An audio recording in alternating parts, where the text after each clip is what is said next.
할렐루야. 우리 주님의 은혜와 평안 여러분의 삶 가운데 늘 함께 하시기를 주님의 이름으로 축복합니다. 우리 함께 인사 나누겠습니다. 주의 이름으로 사랑합니다. 축복합니다.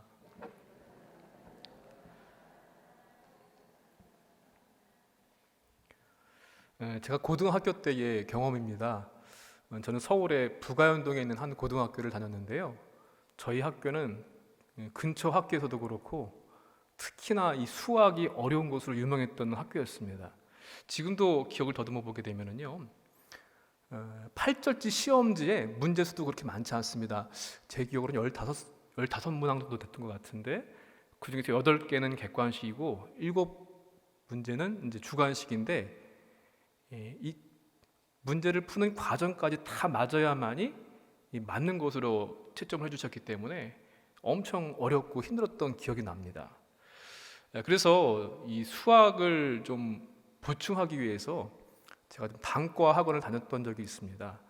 저희 집이 마포구였는데요.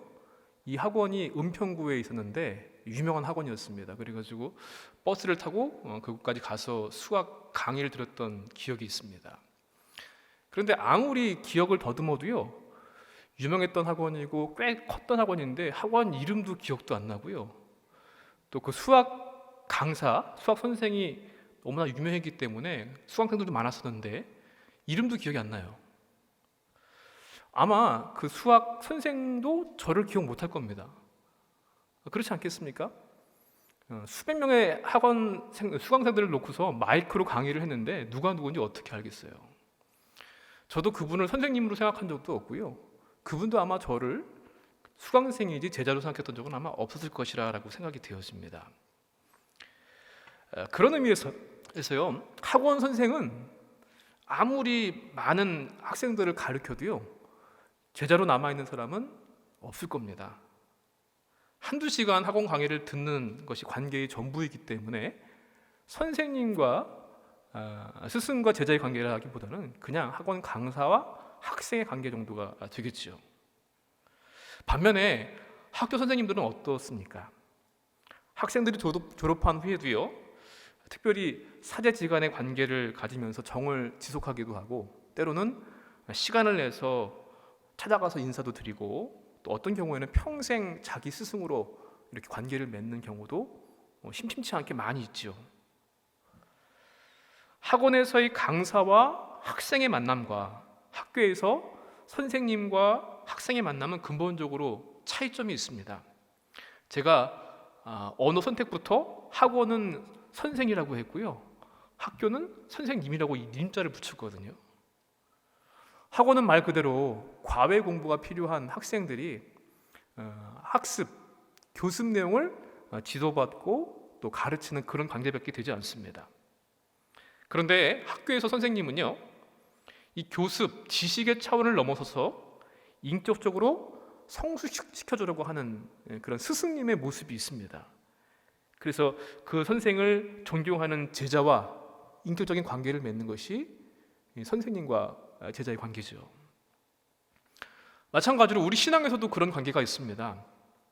우리는 무엇인가 신앙, 특히 어떠한 믿음의 여러 가지 경험이나 지식들을요, 누군가로부터 배웠고 또 배우고 있고 앞으로도 아마 배울 것입니다.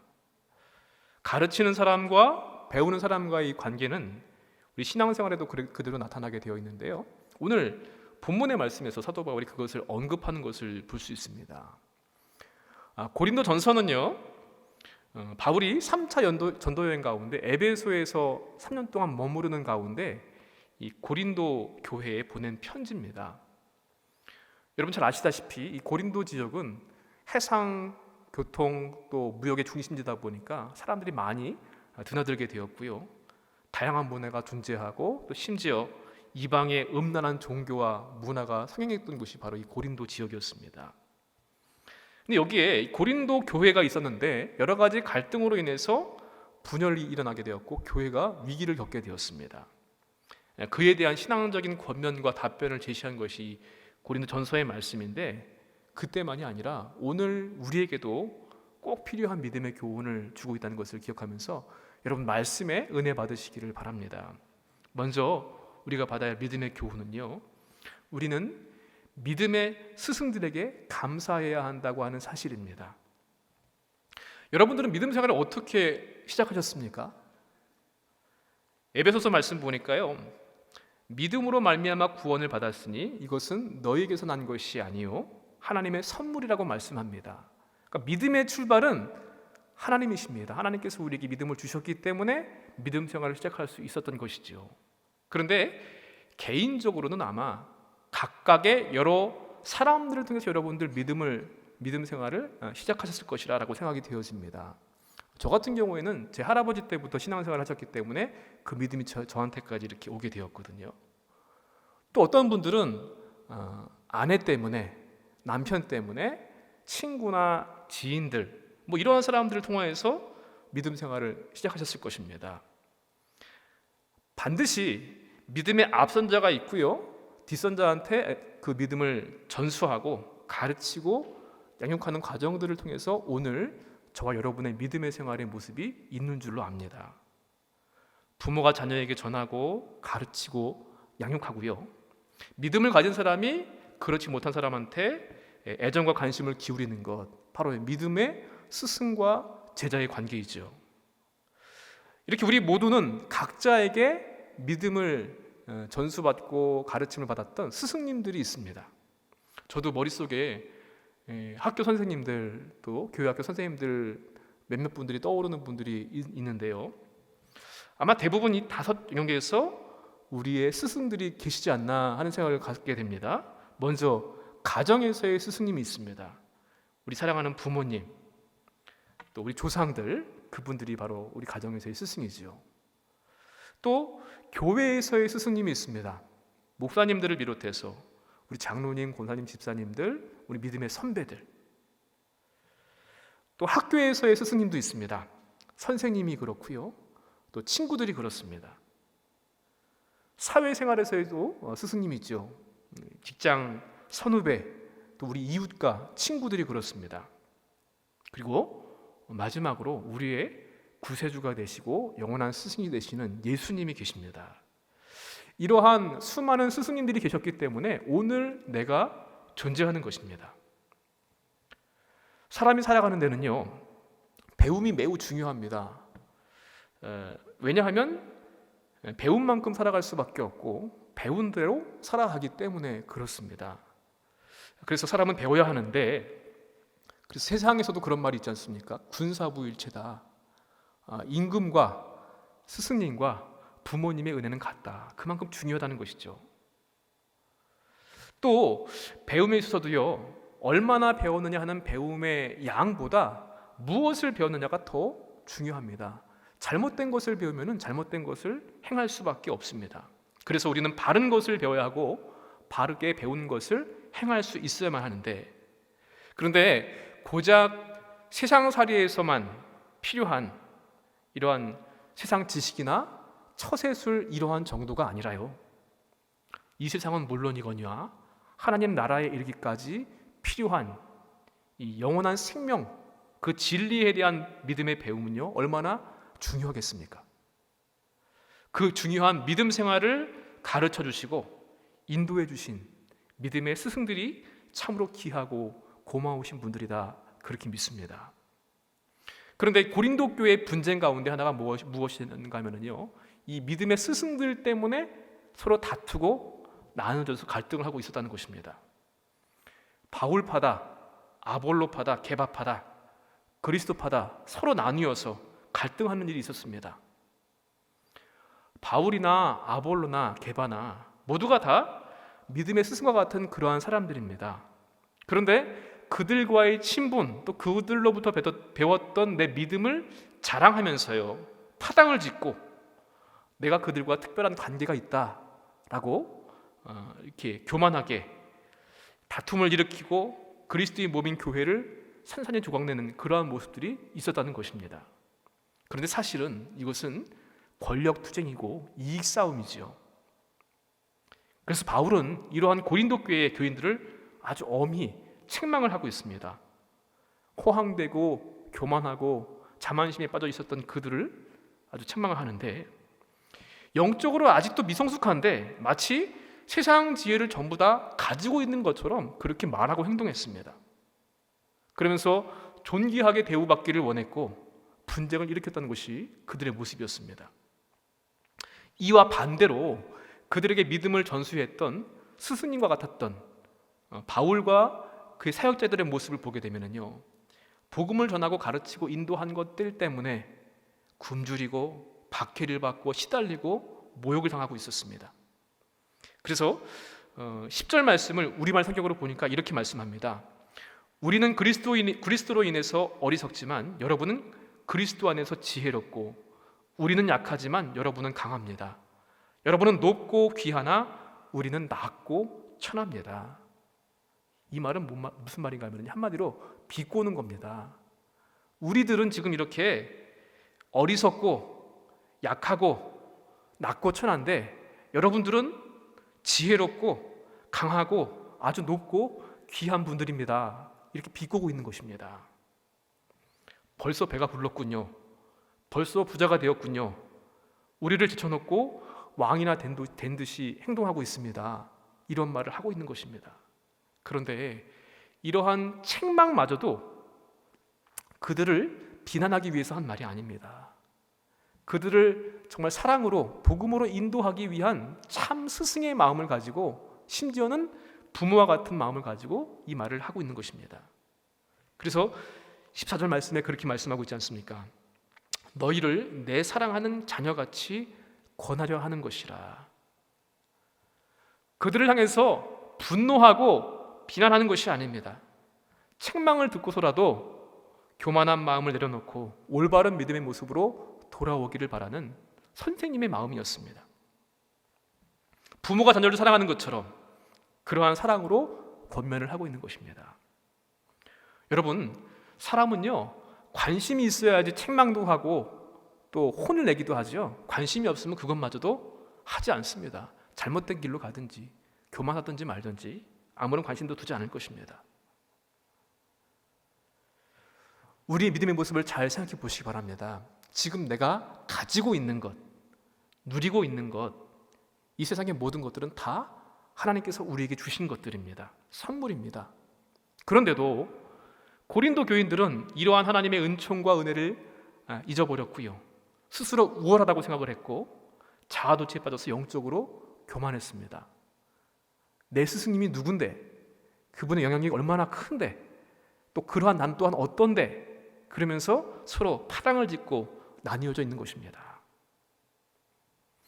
우리가 지난 주일 스승의 주일로 보내게 되었는데요, 지금까지 나를 가르쳐 주시고 인도해 주시고 여기까지 인도해 주신 우리 스승님들을 여러분 잘 기억하시고 생각해 보시기 바랍니다. 그리고 감사하시기를 바랍니다. 믿음의 스승들한테 특히 더욱더 그래야만 할 것입니다. 그리고 그러한 스승님들을 만나게 하신 하나님, 우리의 영원한 스승이 되시는 그 주님께 감사하는 우리가 되시기를 바랍니다.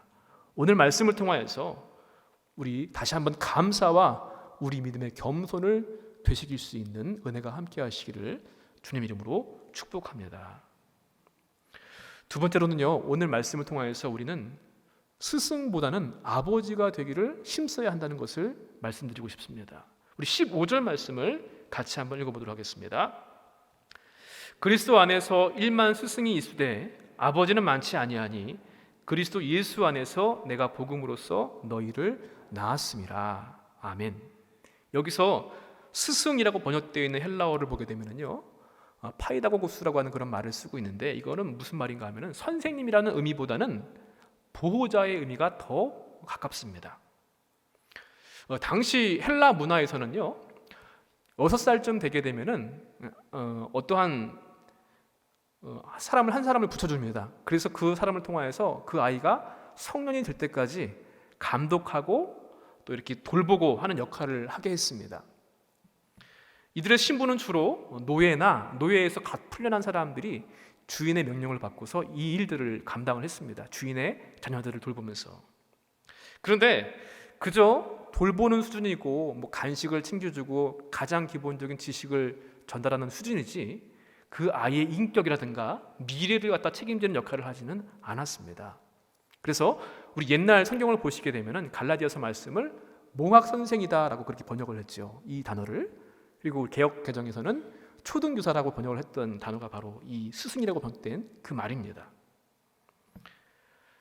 오늘 15절의 말씀을 쉬운 성경은 이렇게 번역을 했습니다. 그리스도 안에서 여러분에게 10,000명이나 되는 스승이 있을지 몰라도 아버지는 여러 명이 있을 수 없습니다. 이 말은 제자의 인격과 장래는 책임지도 않으면서도 그냥 가르치려고만 하는 사람들이 많다는 것입니다. 그런데 아버지는 다릅니다. 아버지는 언제나 한 분이시죠. 아버지가 여러이신 사람은 없을 겁니다. 그 아버지는 인격과 장래를 염려하고요, 살아가며 돌보는 우리의 부모님이십니다. 바울은 고린도 교인들한테 영적인 아버지와 같은 사람이었습니다. 복음으로서 그들을 낳았다고 표현했는데, 처음에 고린도 교회에 복음을 전했고요, 교회를 세우고 18개월 동안이나 그들을 가르치면서 주의 몸된 교회를 세우기를 힘쓰는데 전혀 노력을 아끼지 않고 최선을 다해서 그 일들을 감당을 했습니다. 그래서 그것을 해산했다라고 하는 표현을 쓰는 것까지도 우리가 볼 수 있습니다. 저희 첫 아이를 낳을 때 3일이 걸려서 낳은 아내를 보면서요, 남자로 태어난 게 참 감사한 일이구나 하는 것을 느꼈던 적이 있는데, 물론 직접 몸으로 겪진 않았지만 아이를 낳는다고 하는 거, 새로운 생명을 출산한다는 것이 얼마나 괴롭고 힘든 일인가, 얼마나 고통스럽고 수고로운 일인가, 저는 그때의 기억을 떠올리면서 간접적으로 그것을 느낄 때가 있습니다. 그 마음을 가지고, 그 수고를 가지고 복음으로 참된 하나님의 자녀를 낳기 위해서 온갖 고난을 이겨냈습니다. 복음의 누를 끼치지 않기 위해서 스스로 일을 하면서 돈을 벌면서 그 사역들을 감당을 했고요, 복음을 전하면서 안락한 삶을 꿈꾸지 않았습니다. 자신을 저주하는 사람들을 도리어 축복했고요, 비방을 당해도 괴로워하지 않고 오히려 친절히 대했습니다. 복음을 위한 이 영적인 자녀들을 낳기 위한 온갖 박해를 받으면서도 기도와 수고를 그치지 않았습니다. 바울은 지금 스승과 제자의 관계보다도 한 걸음 더 나아가서 더 위대하고 더 뛰어난 아버지와 자녀의 관계, 부모님과 자녀의 관계를 통해 가지고서 사랑의 마음으로 지금 고린도 교인들에게 권면을 하고 있는 것입니다. 많은 교육학자들과 심리학자들은요, 아버지 없이 자라난 아이들에 대한 연구를 했던 것이 있습니다. 물론 전부 다 그렇다라고 말할 수는 없겠지만 상당수의 많은 퍼센테이지가 아버지 없이 자라난 아이들이 학교에서 많은 문제를 일으킨다는 것입니다. 특수교육을 받게 되기도 하고요, 범죄율도 높고, 또 그런 아버지의 영향력을 갖다가 이야기를 하고 있는데, 그러니까 아버지는 단순하게 돈 벌어오고 그냥 경제적으로 수고하는 그런 사람이 아니라 아버지의 사랑과 훈육을 통하여서 자녀들이 올바르게 성장한다는 것입니다. 그래서 이렇게 표현을 합니다. 아버지는 속으로 울고 겉으로는 위로하는 사람이다. 속으로 사랑하고 겉으로는 책망하는 사람이 바로 아버지다. 왜냐하면 아버지는 두려움과 자비와 위험과 사랑의 양면을 동시에 가진 분이시기 때문이라는 겁니다. 그래서 그런지 우리는 하나님을 가리켜서 하나님 아버지 그렇게 부르고 표현하지 않습니까? 물고기 가운데 유일하게 둥지를 만드는 것이 있습니다. 여러분들 가시고기의 부성에 많이 아실 겁니다. 가시고기는요, 이 새끼를 낳을 때가 되면은 주둥이로 강바닥을 이렇게 모래를 다 퍼내고요, 거기다가 수초도 깔고 그러면서 둥지를 만듭니다. 그리고 이 수컷은 이때부터 알을 보호하기 위해서 최선의 수고를 아끼지 않습니다. 산소를 공급하기 위해서 알을 넣었다 뺐다 산소를 불어넣기도 하고요, 또 대략 15일 정도 아무것도 먹지 않고 알을 지킵니다. 알을 보호하기 위해서. 그러다가 알이 깨어날 때쯤이 되면은 이 수컷 가시고기는요, 죽음을 맞이하게 됩니다. 그러면 이 태어난 새끼들이 뭔지도 모르고 죽은 이 아버지 고기 몸을 뜯어먹고 자라나는 것이죠. 그래서 치열을 위해서 생명을 바치고 최후에는 몸까지 내어주는 그 부성의 가시고기가 꼭 우리 예수님의 모습과도 많이 닮아 있습니다. 바울은 오늘 말씀 가운데서 1만 스승보다 아버지로서 고린도 교인들을 대했다고 하면서 비교하고 있습니다. 여러분, 스승하고 아버지의 차이점이 무엇일까요? 스승님은요, 학생보다는 가르치는 것 자체가 더 중요한 사람들입니다. 반대로 아버지는 가르치는 것보다 학생 그 자체가 더 중요합니다. 그래서 스승은 가르쳐가지고 학생이 지식이 좀 더 발전하기를 바라지만 아버지는 사랑으로 그의 인격과 삶 자체가 바뀌기를 바라는 것이 아버지의 모습입니다. 물론 가르침은 둘 다 있지만 가르침보다 사랑이 더 우선이고 더 중요합니다. 그것이 아버지의 모습입니다. 아마 스승과 아버지의 가장 큰 차이점은 사랑과 책임이지 않나 그렇게 생각합니다. 바울은 그것을 너무나 잘 경험했습니다. 그의 인생 가운데서. 지식, 가르침으로 바울을 따라올 사람이 없을 만큼 그는 아주 훌륭한 가르침을 받았지요. 그런데 그 율법의 가르침이 어떻게 되었습니까? 지식적으로는 가득했을지 모르겠지만 그리스도인들을 박해하고 심지어는 우리 주님까지 죽이려고 했던 최고의 무기가 되었습니다. 그런데 부활하신 예수님을 만난 이후에 아버지의 사랑을 체험한 이후에 그는 바뀌었습니다. 율법의 지식으로 정죄하고 무기가 되어서 사람들을 해하는 것이 아니라 사랑으로, 복음으로 생명을 낳는 영적인 해산의 수고를 아끼지 않는 그런 사람이 되었던 것입니다. 야고보서 3장 1절에 이렇게 말씀합니다. 내 형제들아, 너희는 선생된 우리가 더 큰 심판을 받은 줄 알고 선생이 많이 되지 말라. 가르치는 것은 누구나 할 수 있고 쉬울 수도 있습니다. 그런데 행하는 것은 아무나 할 수 없습니다. 어렵습니다. 가르치는 자가 가르치는 대로 살지 못하는 것을 우리는 미선이라고 그렇게 부릅니다. 미선하고 외식하는 자는 더 엄중한 심판을 받는다는 것이 야고보서의 말씀인데요. 가르치는 신앙이 아니라 사랑을 행하는 그런 신앙을 가져야 될 줄로 믿습니다. 사랑하는 성도 여러분, 바울처럼 말로 표현할 수 없는 사랑을 주신 예수님의 사랑, 그 사랑처럼 복음으로 고린도 교인들을 낳았던 아버지의 심정으로 사랑과 책임의 그 수고를 아끼지 않는 믿음 생활에 힘쓰시기를 바랍니다.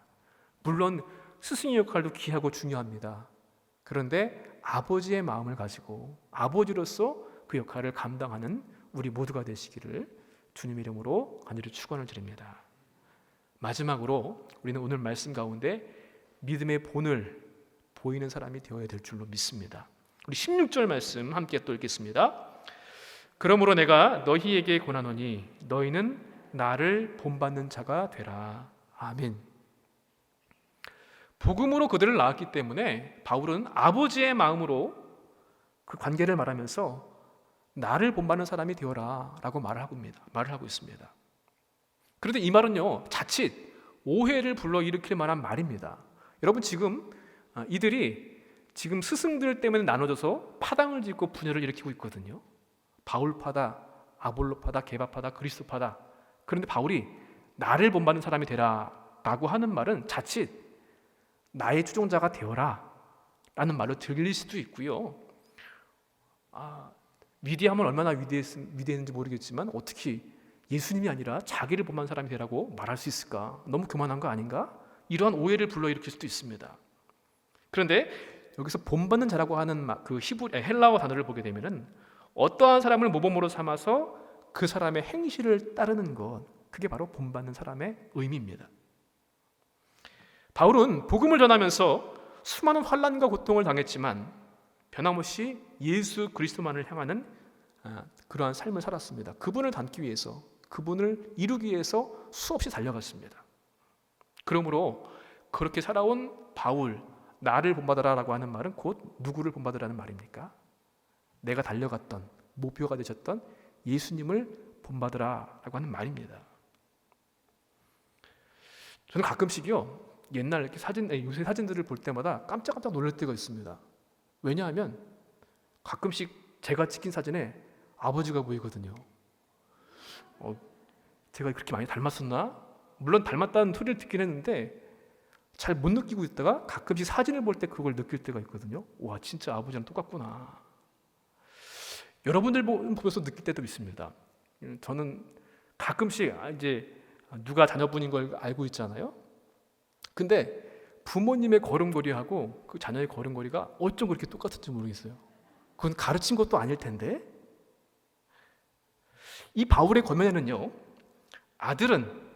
자녀들은 아버지를 닮는다고 하는 것이 전제되어 있습니다.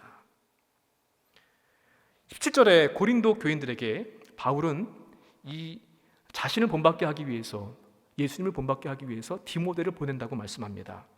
17절에 이렇게 말씀합니다. 이로 말미암아 내가 주 안에서 내 사랑하고 신실한 아들 디모데를 너희에게 보내었으니 그가 너희로 하여금 그리스도 예수 안에서 나의 행사 곧 내가 각처 각 교회에서 가르치는 것을 생각나게 하리라. 아멘. 디모데 역시 바울에게는 신실한 영적인 아들이었습니다. 바울에게 복음을 받아들이게 되었고 믿음 생활을 시작하면서부터 그는 많은 수고를 했습니다. 두 번째 선교 여행 때 유럽에서 선교를 할 때 그와 동행했고요. 특히 고린도에서 함께 사역을 감당했던 인물이 디모데였습니다. 디모데를 고린도 교회에 보내는 것은 성도들이 바울을 본받게 하고 바울이 가르쳤던 주님을 생각나고 그것을 따르게 하기 위함이었습니다. 그래서 대신 파송한 것입니다. 디모데가 가게 되면은 나의 가르치는 것이 생각날 것이다 라고 말씀했는데, 나의 가르치는 것, 이것은 호도스라고 하는 단어를 쓰고 있는데 길입니다. 길, 내가 가야 할 길, 내가 배워야 할 길, 내가 이루어야 할 그 길, 가르치는 삶의 내용과 방식 모든 것들을 포함하고 있습니다. 주님이 길이 되시지요. 구약에서는 하나님의 계명으로 이 말을 바꾸어 쓸 수 있을 것입니다. 그 길을 따라가 보게 되면은 바울을 본받게 되고 결국은 그의 길의 종착점인 예수님을 본받게 될 것이기 때문에 디모데가 그 일을 할 것인데 그 길을 잘 따라가서 나를 본받는 사람, 주님을 본받는 사람이 되라라는 말씀을 하고 있는 것입니다. 그러니까 나를 본받으라라고 하는 말은 바울이 교만해서 한 말도 아니고요. 바울파, 아볼로파, 게바파 그런 중에서 우리 파, 내 파로 들어와라 이 말을 하는 것도 아닙니다. 아버지의 마음을 가지고 참된 스승의 마음으로 고린도 교인들이 그리스도를 본받게 하기 위해서 자신을 모본으로 삼으라는 것입니다. 고대 그리스예요, 연무장, 무예를 연마하는 그 장소에 가보게 되면은요, 무사들이 연습을 하는 그림들이 그려져 있는데, 그리고 그 그림 밑에는 이러한 문구가 적혀 있다고 합니다. 뭐냐면은요, 주목하라, 모방하라, 반복하라.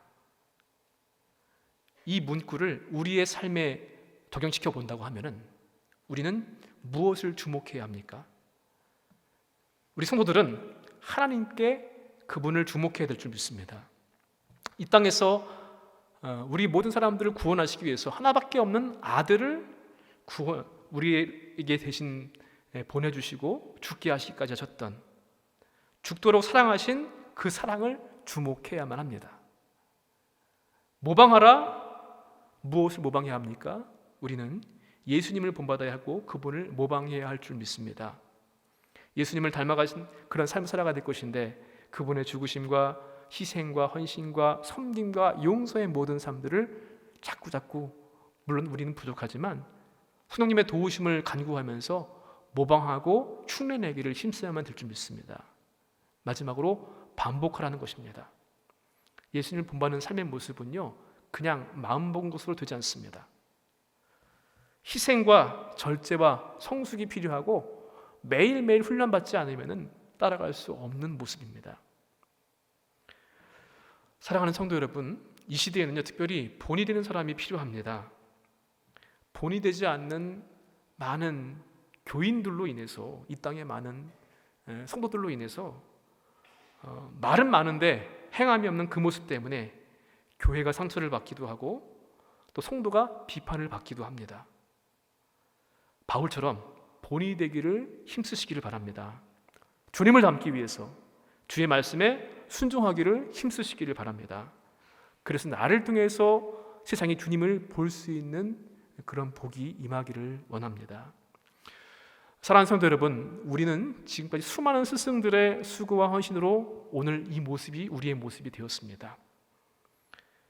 이 귀한 분들을 보내주시고 만나 계신 하나님께 감사하면서 그분들의 수고를 기억하고 감사하실 수 있기를 바랍니다.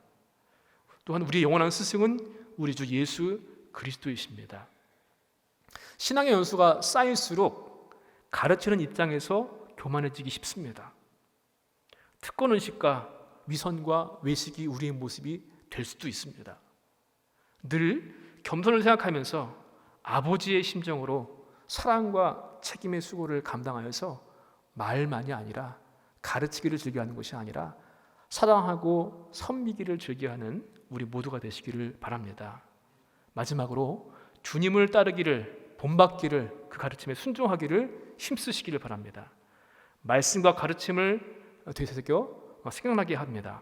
나를 통해서 세상에 주님을 보고 주께 영광 돌리는 거룩한 성도들 모두가 되시기를 주의 이름으로 간절히 축원을 드립니다.